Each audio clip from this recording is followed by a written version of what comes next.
Hey YouTube, so we have a bright sunny morning. Carmine's making stuff for in the greenhouse, and I got so many things to do I don't know which to do first, but we're gonna get this day started. So the first thing I did this morning was the horses that are there. This horse on this side collapsed last night. We had it loaded with wood. Not only that, but we've loaded the greenhouse or the kiln today as well. On the bottom there, come up about a foot with white oak, and the stuff that was on there was just too much, so I had to fix that horse today. And then we cut that white oak up. We got the stuff here for the firewood from it. Some stuff here would make some nice benches, but it's I got enough benches. We did a good cleanup on the sawmill, and then we proceeded, as you'll see in the video, to cut the 1x12 out of the flitches and the rest of the white oak that was laying on the bunk here. Alright guys, well I fixed that horse. It's gone. No sense in making a video about a horse. Everybody knows how to make a horse, I would imagine. What I'm after now, and it's really getting nice today. It's supposed to go up into the high 80s, which is pretty hot for around here, but hey, better than raining, I guess. I want to change this hose on this thing. A couple months back, more like 9 I guess, this big radiator hose here broke right where it attaches to the engine block up here. And I was in a bind. I didn't have a hose. I had to send away for it. I sent away for it and I got it, but it came like 2 weeks after I was needing it. So I just took this hose here then and stretched it really hard and put it on there again, and ironically, or miraculously maybe I should say, it held all this time. But I want to change it for the winter because I don't want to have to fool around with it. I know winter's not here yet, but you guys know we've been planning for winter. So let me grab the new hose.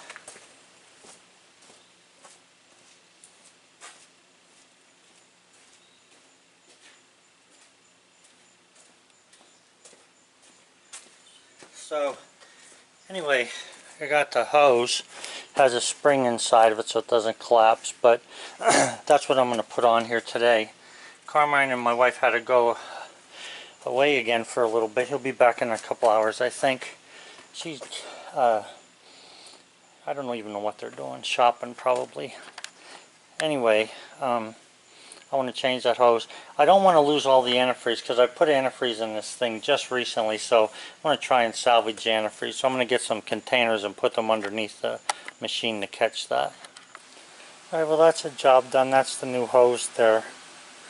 So that's on. I'm just checking the antifreeze and also putting a little bit of hydraulic oil in it that it needs, and then this thing will be alright. I have the injectors on order. I believe that's what's wrong with the smoking, but and an air filter. They still haven't come in yet though. Alright guys, so what I'm going to do, sorry about that, I'm going to cut 2 more 1-inch boards off this, and then I'm going to turn it this side up, and I'm going to cut 2x out of it.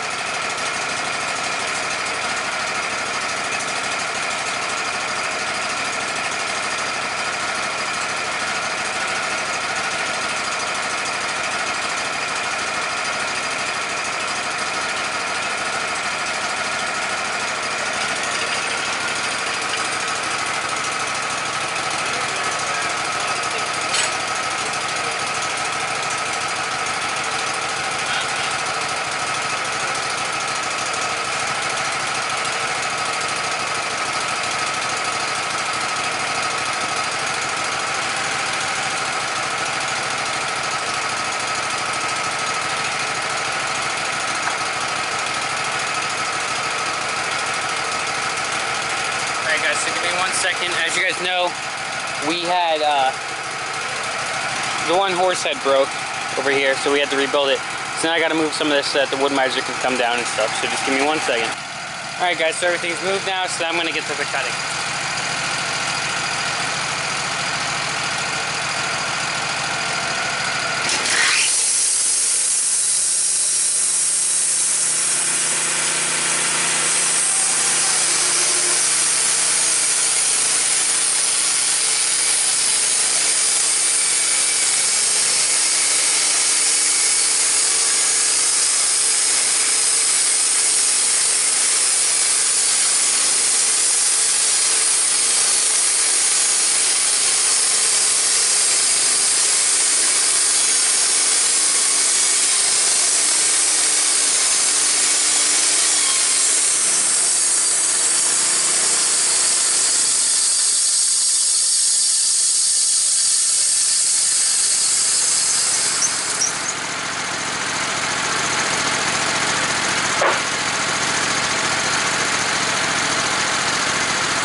of the cuts there that Carmine was making, he was going too fast through it and it made a pretty wavy cut.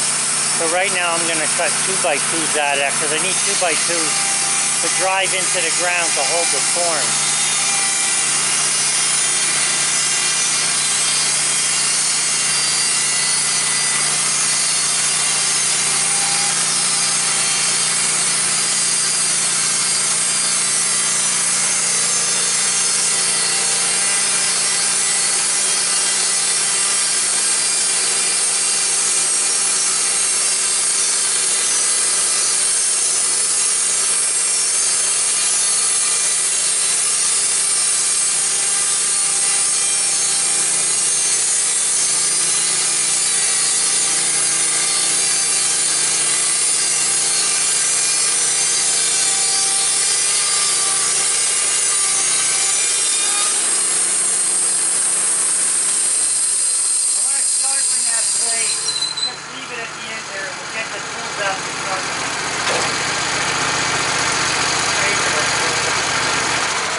From Grandma, she wants to buy that over there. We were gonna buy it last time. I offered the guy $45,000. He wouldn't take it.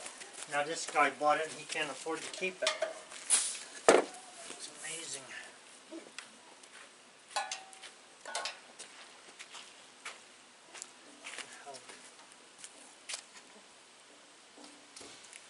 Okay, I'm gonna sharpen this. It'll take me about 15 minutes. Yeah, the 2x2s like that I need. So if there's any more 2x4s, look through there, set them on the edge to get ready to cut them. Okay? Yep. And then we'll cut them other boards as straight pieces. What other boards? You can put these on the horses. Those boards there, we're going to cut them up. We're going to cut the flitches. Okay. You know, like flitches.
See that WD-40 or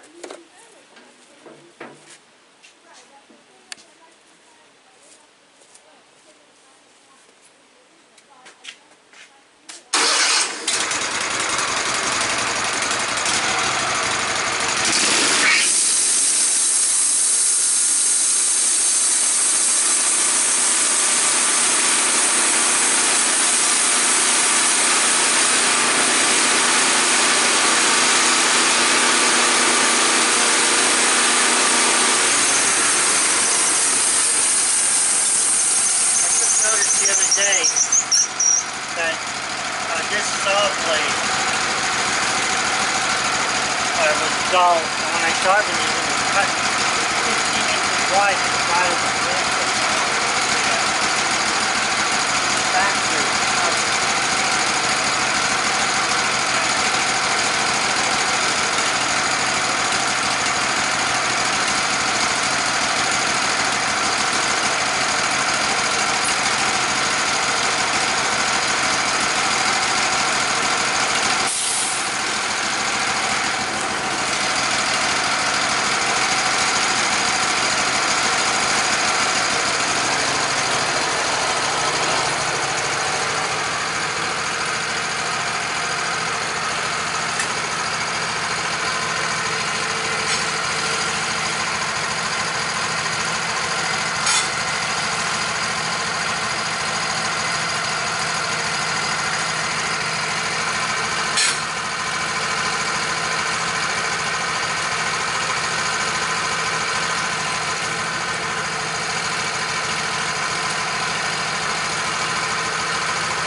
guys, it's the end of the day, and I just wanted to give you a little roundup of that video that you just watched.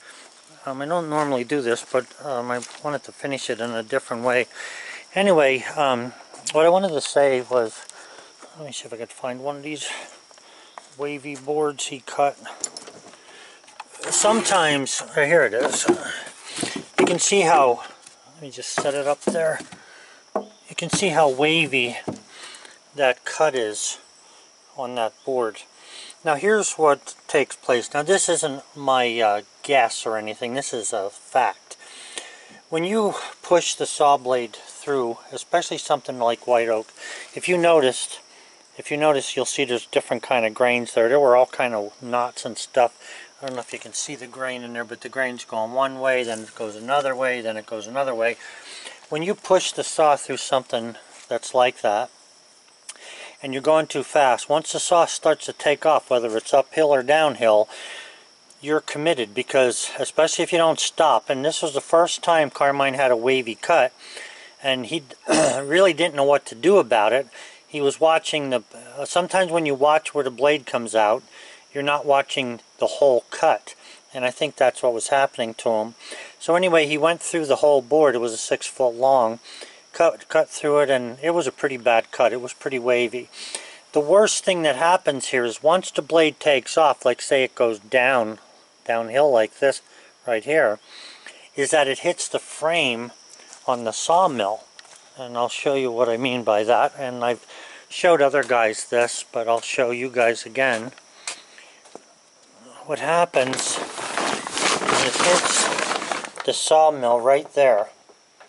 Once it hits that sawmill, you change the set of the teeth on the bottom part of the blade, okay?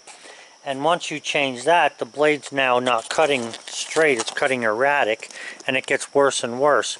So that's why you saw me tell him to park the saw head at the end of the thing here, and then at the end of the bunk, and then I went and re-sharpened it. So once I sharpened that, we finished cutting. But you got to realize that that log was 28 inches in diameter, and we were slabbing it, not really canting it. And he cut all, man, a good 2 or 3 hours on that white oak to get all that, or good 2 hours to get all the white oak cut up. Not just that, but what we put into the kiln as well. And there was a lot of board footage cut on that saw blade, so that's why I had to sharpen it back up.